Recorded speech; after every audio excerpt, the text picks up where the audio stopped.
The Dominion fleet picked Daytona Beach because their scanners said it was the easiest target on the planet. 500,000 humans packed onto one strip of road, completely unarmed, completely unprotected, completely distracted by something called Bike Week. No tanks, no soldiers, no walls. Just leather jackets and loud engines. The invasion commander called it the softest target in Galactic history. He was wrong. He didn't know that the loudest sound on Main Street wasn't a weapon. It was a warning, and in about 10 minutes, 300 bikers were going to make him wish he'd picked literally anywhere else in the universe. If you're ready for one of the dumbest, proudest nights in human history, smash that like button, hit subscribe, and drop a comment with where you'd want aliens to mess with humanity next. Now buckle up because this trip down Main Street is about to get loud. Daytona Beach, Florida, early March, the kind of week the whole town builds its calendar around. 500,000 motorcycles rolling in from every direction, engines echoing off the hotels, chrome catching the sun like the whole street was on fire. Main Street had transformed overnight. Leather vendors lined the sidewalks. Custom choppers sat parked in rows so long you couldn't see the end of them. The smell of fried food and gasoline hung in the air, and somewhere down by the Boot Hill Saloon, a band was already playing classic rock loud enough to rattle windows 3 blocks away. This wasn't a polite little parade. This was Bike Week, and it had been running for almost 90 years. Grandfathers had ridden this same stretch of road back when it was just a strip of sand and a dream. Now their grandkids rode it on machines that cost more than houses, parked next to rusted old Harleys held together with duct tape and pride. Nobody cared what you rode here. They only cared that you showed up. Up in orbit, completely unnoticed by anyone holding a beer, a Dominion scout ship drifted behind the moon's shadow, recording everything. The Dominion was not new to conquest. They had taken 11 worlds in the last 2 centuries, and every single one of those worlds fell the same way. Find the weak point. Find where the population gathers without protection. Strike there first, break their spirit, and the rest of the planet folds within days. Their scanners had been watching Earth for months, cataloging cities, counting military bases, mapping defenses. And then their sensors locked onto Daytona Beach during the 2nd week of March, and the data made the analysts on the bridge go very quiet. 500,000 humans. Packed onto a few miles of open road. No visible armor, no checkpoints, no military presence beyond a few local police directing traffic. Loud machines everywhere, but nothing that registered as a weapon on any scan. The analysts flagged it immediately and sent the report straight to the commander. Commander Drask Vorlin stood at the center of the bridge, arms crossed, studying the readout with the calm satisfaction of a man who had just been handed a gift. Drask had commanded the conquest of 3 different systems. He did not raise his voice. He did not need to. His soldiers respected him because he was always right, and tonight, looking at this footage of 500,000 unarmed primates gathered in one place, he was certain he was right again. "This is the place," he said. "No fortifications, no formation, no discipline. They are practically inviting us." His second-in-command, a sharp young officer named Felk Doran, leaned over the display. "Commander, the readings show unusually high noise levels." "Possible weapon test?" Drask studied the waveform. It pulsed in rhythmic bursts, deep and rolling, the same pattern repeating over and over down the length of the street. "No," he said after a moment. "It's some kind of ritual chant. Primitive species often use sound to bond before gathering." It means nothing tactically. He had no idea that the sound on his screen was 60,000 Harley-Davidson engines idling in formation down Main Street. And that to the people standing in that crowd, that sound meant something closer to a heartbeat than a chant. Drask gave the order. Recon Team Talon would descend after dark, blend into the crowd disguised as locals, identify the leadership structure, and mark the location for the main invasion force, scheduled to arrive within 48 hours. Standard procedure: quiet, clean, efficient, 12 soldiers prepped for departure. Among them was a younger soldier named Bren Kahlo, newer to the unit, eager to prove himself, and a grizzled veteran named Orsk Thane, who had survived 4 planetary campaigns and trusted nothing he hadn't personally verified twice. As the shuttle prepared for descent, Orsk studied the live feed one more time. Humans dressed in leather from head to toe. Machines polished like jewelry. Flags on poles. Patches sewn into vests like rank insignia. He frowned. "Commander," he said slowly, "these markings on their clothing, they look like unit symbols." Could this be some kind of military gathering disguised as a festival? Drask waved the concern away without even looking up. "Doubtful. Our scans show no centralized command structure. If they had military discipline, our sensors would have detected it instantly." Orsk didn't argue, but as the shuttle dropped through the clouds toward the glowing strip of Main Street below.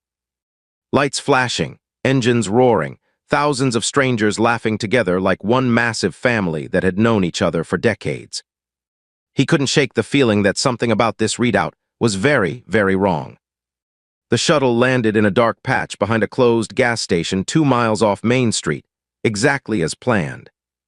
The 12 soldiers stepped out into the warm Florida night, disguises engaged, human faces and human clothing settling into place over their true forms. They looked like bikers.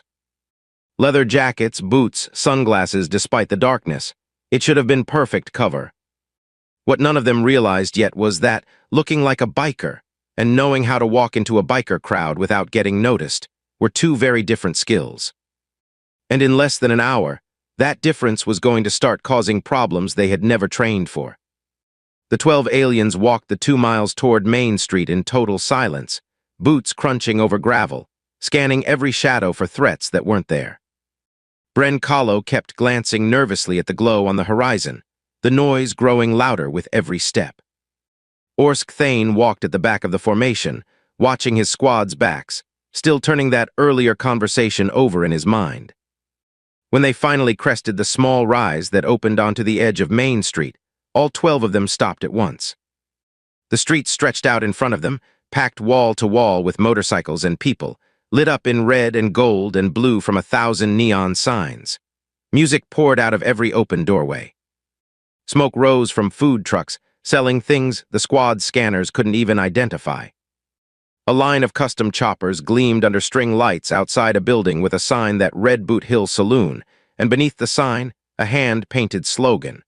"Order a drink and have a seat. You're better off here than across the street." Drask, walking at the front in his human disguise, surveyed the chaos and felt his confidence solidify into certainty. "No formation," he murmured to his squad. "No chain of command, just noise. This will be the easiest survey we've ever conducted." They split into 3 teams of 4 as planned. Drask's team moved toward the center of Main Street to locate anyone who looked like a leader. Felk's team moved toward the beachside vendors to study the layout. Orsk's team, with young Bren tagging along, was assigned to slip into the crowd near the saloon and gather intelligence on local customs. It took less than 4 minutes for the plan to fall apart. A massive man with a gray beard down to his chest, wearing a leather vest covered in patches, spotted Orsk's group standing stiffly at the edge of the sidewalk like they'd never seen pavement before. He grinned and walked straight toward them, arms wide. "First bike week, fellas," Orsk's translator scrambled to process the greeting. "We are visiting," he said carefully. The big man laughed, a booming sound that made several nearby people turn and smile. "Yeah, you got that look. Don't worry, everybody's a little lost their first year. Name's Earl." "You boys ride in from far?" "Far," Orsk agreed, which was, in a sense, the most honest thing he'd said all night. Earl clapped him on the shoulder hard enough that Orsk's disguise flickered for a fraction of a second before stabilizing. "Well, hell, you're standing here like a bunch of lost puppies. Come on, I'll buy you boys a beer and show you where the real action's at." Bren leaned toward Orsk, voice low. "Sir, is this a trap?" Orsk studied Earl's face. There was no calculation in it, no hidden agenda, nothing his combat training had ever taught him to recognize as a threat. Just simple, overwhelming friendliness, the kind that didn't ask for anything in return. "I do not believe so," Orsk said slowly. "I believe this is simply how they behave." It got stranger from there. Within 20 minutes, Earl had introduced the squad to no fewer than 6 other riders, all of whom shook hands, asked where they were from, complimented their costumes, and insisted on buying them drinks despite repeated, increasingly confused refusals. One woman with silver hair and a denim vest patched with decades of rally pins looked Bren up and down and declared that he had good bones for riding, and should consider buying a bike before he went home. Bren had no idea what that meant, but it seemed to be a compliment, so he said thank you, which seemed to delight her even further. Meanwhile, across the street, Drask's team was facing a completely different kind of confusion. They had identified what they believed to be a command structure. Men and women wearing identical leather vests with the same symbol stitched on the back, moving in loose groups, occasionally gathering around tables to discuss something with great seriousness.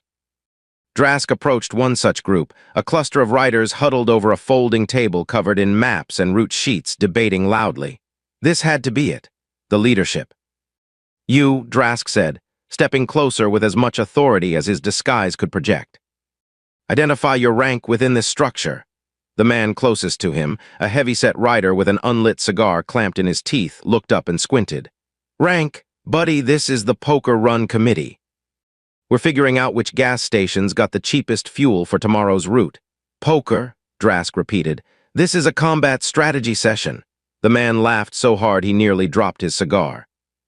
It's a charity ride, pal.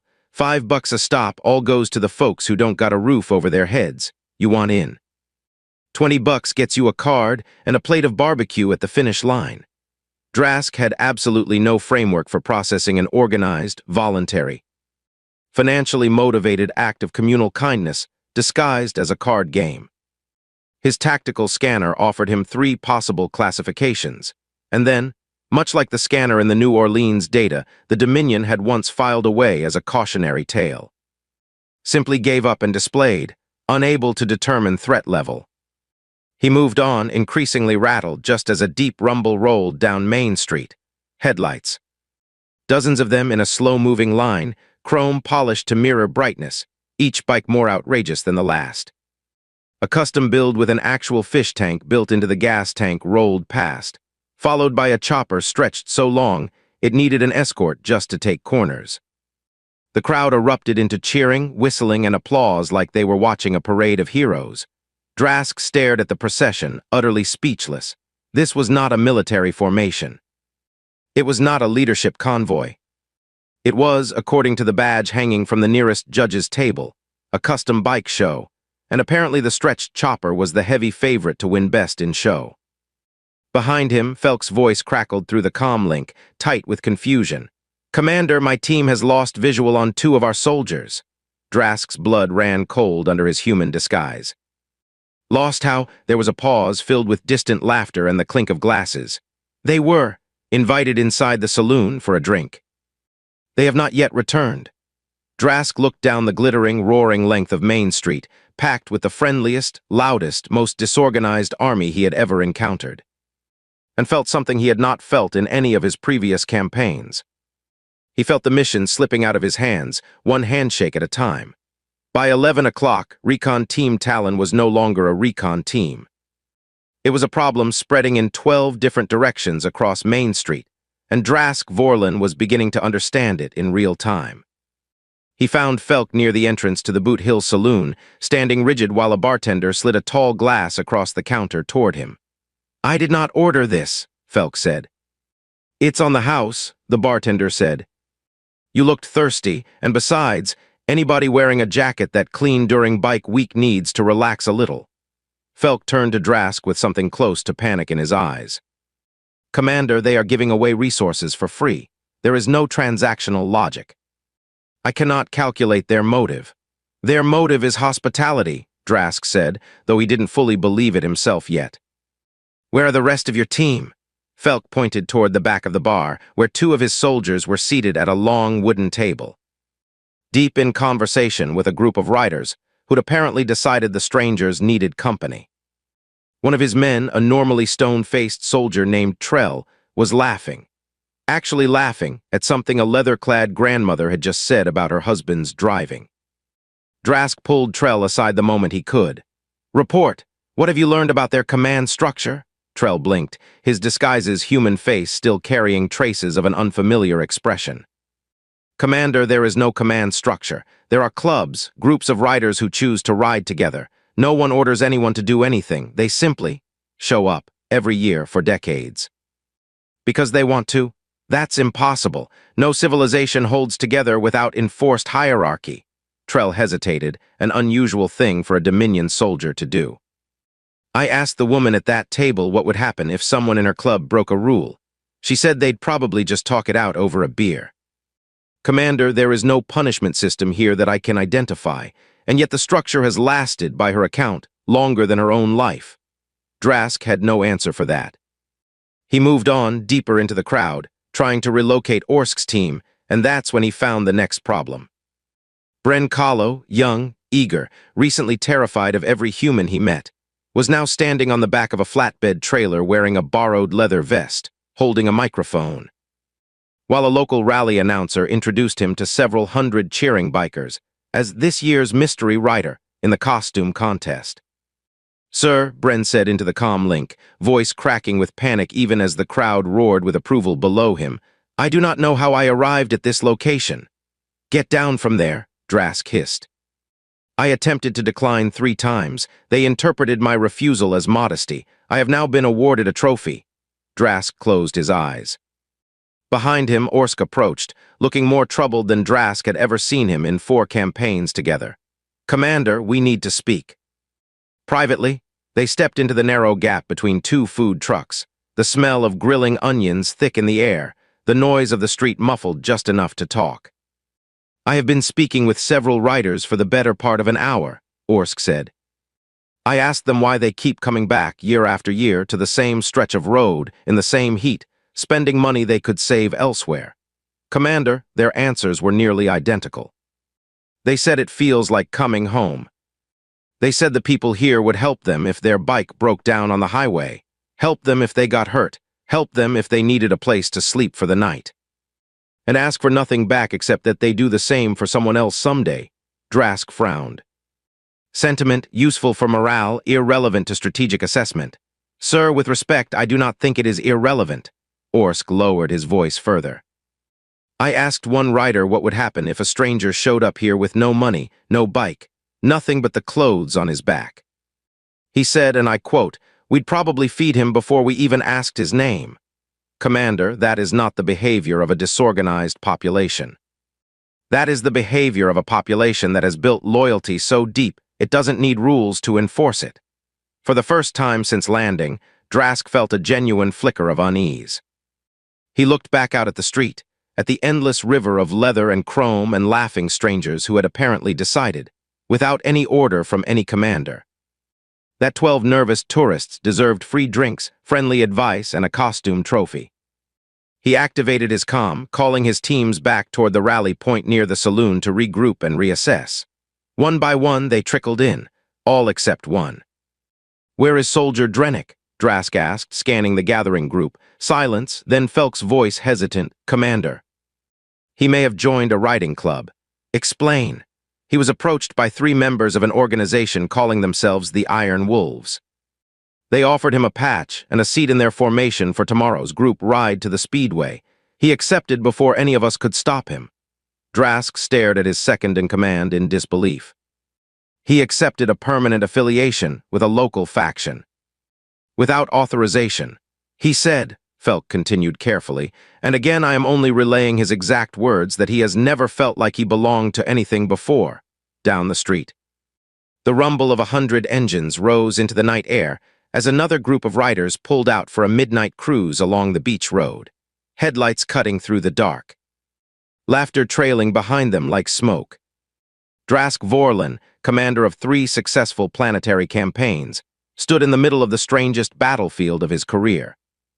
Watching his own soldier ride off into the Florida night with a patch on his jacket and a grin on his disguised human face, and understood with a sinking feeling. That something about tonight had already gone further than any briefing could have predicted. And somewhere above the clouds, the timer on the next phase of the invasion was still running. Midnight came and went, and Drask Vorlin finally accepted a hard truth. His recon team was no longer following orders. They were following vibes, and the vibes were winning. He gathered what remained of his composure and called for an emergency assembly near the saloon's back lot, where a row of motorcycles gleamed under a string of patio lights. 11 soldiers showed up. Drennick, the one who had joined the Iron Wolves, did not. Bren arrived still holding his costume trophy, refusing to let it go even when ordered. "This ends now," Drask said. "We return to the shuttle immediately and submit our report. Whatever sentiment has infected this team will not infect my judgment." "Commander," Orsk said quietly, "before we go, I think you should hear something." He gestured toward the open doorway of the Boot Hill Saloon, where Earl, the gray-bearded biker who had first approached Orsk's team, was now standing on a small stage with a microphone mid-speech, addressing a crowd that had gone unusually quiet for Bike Week. Drask, against his better judgment, walked closer to listen. "And you all know Charlie's bike caught fire on I-95 last spring," Earl was saying. "Engine just went up right there on the highway." Charlie's standing on the shoulder thinking his whole trip's done, thinking he's stuck 200 miles from home with nothing but a melted bike and a bad attitude. "And what happened?" The crowd, scattered with people who clearly already knew the story, started grinning. "6 different riders pulled over," Earl continued. "Strangers. Didn't know Charlie from anybody. One of them had a trailer, hauled the bike to a shop. Another one gave Charlie a ride the rest of the way to Daytona. 3 more chipped in to help cover the repair bill. Nobody asked him for a club patch. Nobody asked what he believed, who he voted for, what kind of bike he rode. They just saw a man stuck on the side of the road and figured that could be any one of us next year." The crowd raised their glasses. Someone shouted Charlie's name, and a man near the front, presumably Charlie himself, raised his drink with a grin and a nod. "That's the only rule out here," Earl said, voice carrying clean across the lot. "You see somebody who needs help, you help them, that's it. Doesn't matter what patch is on your back. We're all just trying to get down the same road together." The crowd erupted into applause and clinking glasses, and Drask stood frozen at the edge of it. His tactical training, offering absolutely nothing useful to say about what he'd just witnessed. Orsk stepped beside him. "Commander, I have seen 4 planetary cultures up close. Every one of them required fear, punishment, or scarcity to maintain order. This is the first population I have studied that appears to maintain order through generosity alone. I do not believe our standard invasion protocol accounts for this variable." Drask said nothing. He was watching Bren, still clutching his trophy, listening to Earl's speech with an expression that no longer looked like fear. It looked like longing. Before Drask could regroup his thoughts, his comm crackled with an incoming transmission from orbit. The main fleet checking in ahead of schedule. "Recon Team Talon report status. Invasion force preparing for descent in 6 hours. Confirm landing zone and population vulnerability assessment." Drask hesitated for the first time in his military career. Every instinct told him to deliver the report exactly as planned. No fortifications, no military presence, soft population, easy target. The fleet commander would accept nothing less than a confident, decisive assessment. But standing here, watching strangers raise glasses to a man named Charlie, they'd helped without being asked. Watching one of his own soldiers abandon his post for a leather patch and a sense of belonging. Watching 500,000 humans police themselves through nothing but mutual loyalty and a shared love of the open road. Drask understood something his briefing officers back home had never prepared him for. This was not a soft target. This was something far stranger and far more dangerous. A population that didn't need walls because every single person in the crowd had quietly, voluntarily, become someone else's wall. He opened his mouth to answer the fleet commander, and that's when the night air shattered with the deep, rolling thunder of headlights coming up Main Street. Dozens of them, then hundreds. All moving in formation toward the saloon. Not a parade, not a cruise. Word had apparently spread fast through the rally about 12 strange tourists who'd been acting odd all night, asking strange questions, vanishing oddly. Refusing drinks they should have had no reason to refuse. And riding at the front of that pack, Josette, eyes locked directly on Drask Vorlin, was a biker Drask hadn't met yet. A woman in her 60s with silver hair under a half-helmet, 3 decades of rally patches on her vest, and the calm, unshakable look of someone who had personally never lost an argument in her life. She killed her engine in front of the saloon, swung off her bike with the ease of someone who'd done it 10,000 times, and looked Drask Vorlin dead in the eye. "All right, sweetheart," she said. "Why don't you tell me who you really are? For one long, dangerous second, nobody moved. The woman, whose vest patch read Ruth in stitched letters above a faded eagle, stood with her arms crossed, surrounded by at least 40 riders who had quietly fanned out behind her without a single word of instruction.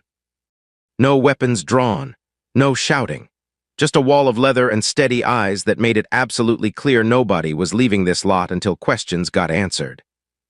Drask's tactical instincts screamed at him to retreat, to signal the fleet, to abandon the mission entirely. But 11 of his soldiers stood scattered through this crowd, disguises straining, loyalties already half rewritten by a single night on Main Street. And the only thing keeping the entire operation from collapsing into chaos was whatever he said in the next 10 seconds. "We are travelers," Drask said carefully, "nothing more." Ruth studied him with the patience of a woman who had heard every excuse a man had ever tried on her. Travelers don't flinch every time somebody hugs them. Travelers don't refuse free beer like it's gonna kill them. And travelers sure as hell don't disappear into thin air the second somebody asks where they parked their bike, because not one of you actually has one. Behind her, Earl stepped forward. Arms crossed, the friendliness from earlier replaced with something firmer.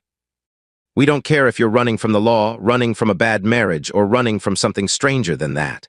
Out here we got one rule. You tell us straight and we'll have your back. You lie to us, that's when we got a problem." Drask looked at his soldiers. Orsk gave the smallest nod, the universal signal of a veteran telling his commander there was no tactical advantage left in this fight, only an honest one. Drask took a breath, and for the first time in his career abandoned the script entirely. His disguise flickered.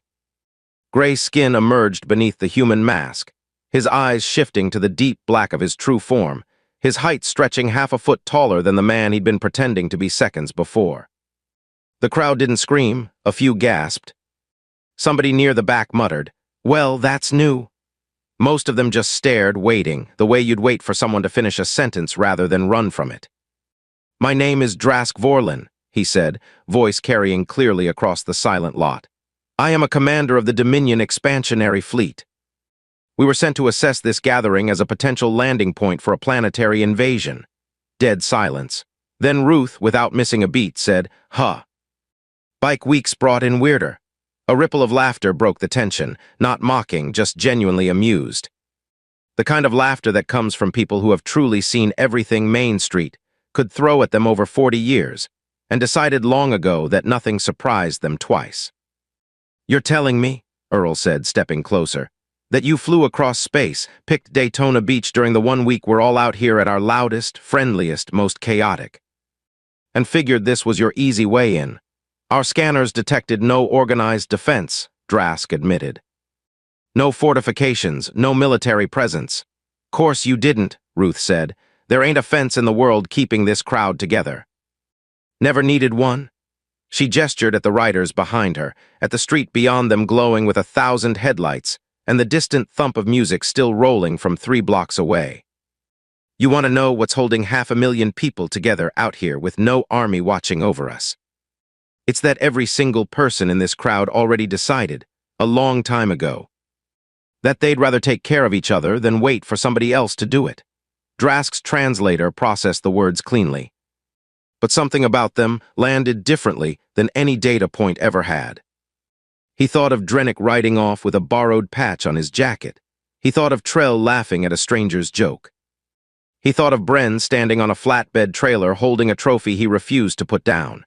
"You called us a soft target," Ruth continued, voice steady, not angry, just absolutely certain. "Let me tell you something about soft. Soft is showing up to a stranger's funeral because his bike broke down once and you never forgot the favor. Soft is riding 200 miles in the rain because somebody's kid needs medicine money and a poker runs the fastest way to get it there. We ain't soft because we're weak, mister. We're soft because we decided a long time ago that kindness costs us nothing and saves somebody else everything." Drask looked over his shoulder at his squad. All 11 of them stood among the crowd now, not separated, not surrounded as prisoners, simply standing among the riders like they belonged there. Because somewhere over the course of one chaotic night, they actually had started to. His comm crackled again, the fleet commander impatient, demanding the final assessment before authorizing the invasion descent. "Recon Team Talon, final report, now." Drask looked at Ruth, at Earl. At the endless glowing river of Main Street behind them, alive with music and laughter and 500,000 strangers who had built something stronger than any wall the Dominion had ever broken through. He keyed the comm and for the first time in his career told the absolute truth. "Belay the invasion. This world is not weak. It is something we have never encountered before, and our weapons were never built to fight it." The fleet commander did not believe him at first. No commander in Dominion history had ever called off a campaign over what their official records would later, almost reluctantly, classify as extreme communal loyalty behavior. But when the full recording reached the Dominion High Council weeks later, showing soldier after soldier abandoning protocol not out of fear, but out of genuine belonging, the Council made a decision that would shape Dominion's strategy for the next century. Earth's classification was changed from vulnerable to unconventional resistance, exercise extreme caution. Daytona Beach, specifically the second week of March, was flagged as an annual high-risk zone for what the official Dominion report awkwardly translated as voluntary social cohesion exceeding tactical threat thresholds. In simpler terms, don't mess with the bikers. Drask Vorlon returned to his fleet that night with 11 of his 12 soldiers. Drennick stayed behind. Officially, Dominion records list him as lost in the field. Unofficially, anyone who attends Daytona Bike Week today might notice a quiet member of the Iron Wolves Riding Club, taller than most, a little too pale for Florida sun even after years of riding, who shows up every single March without fail and never misses a poker run. Drask himself was never quite the same after that night. He kept the report short in his official log, citing unforeseen population resilience, but in private he kept something else too. A small enamel pin shaped like a chrome eagle, given to him by Ruth herself as he boarded the shuttle back to his ship. "Figure you earned it," she'd said. "You came in thinking you were the predator. Turns out you were just the new guy who hadn't found his people yet." Drask never fully understood why he kept that pin clipped inside his jacket for every mission afterward. He told himself it was a tactical reminder, a way to recognize unconventional threats in the future. But late at night, alone on the bridge of his ship, staring out at the stars, he sometimes thought about the warmth of that crowded lot, the laughter, the unearned kindness handed to 12 strangers who had arrived planning conquest and left with a costume trophy, a club patch, and a profound, unshakable confusion about what made a population truly strong. 3 more invasion attempts were planned against Earth in the years that followed, all by rival factions who had heard whispers of a soft, vulnerable planet ripe for the taking. Each time, Dominion forces intercepted them quietly, citing strategic interest in protecting an asset under observation. None of the would-be invaders ever learned the real reason. None of them would have believed it anyway, because the truth was almost too simple for any military mind to accept. Earth hadn't survived because of weapons, or walls, or armies standing in formation. It had survived because somewhere on a stretch of road in Florida, 500,000 strangers had spent 100 years quietly proving, one helping hand at a time, that the strongest defense any world could ever build wasn't steel. It was each other. Every March the engines still roar down Main Street, the chrome still gleams under the lights.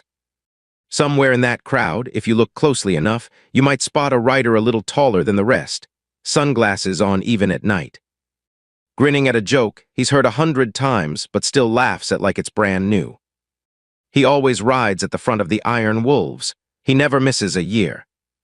And if you ever find yourself stuck on the side of I-95 with a busted engine and nowhere to go, don't be surprised if he's one of the first to pull over. That's just how it works out there. That's the only rule that ever mattered.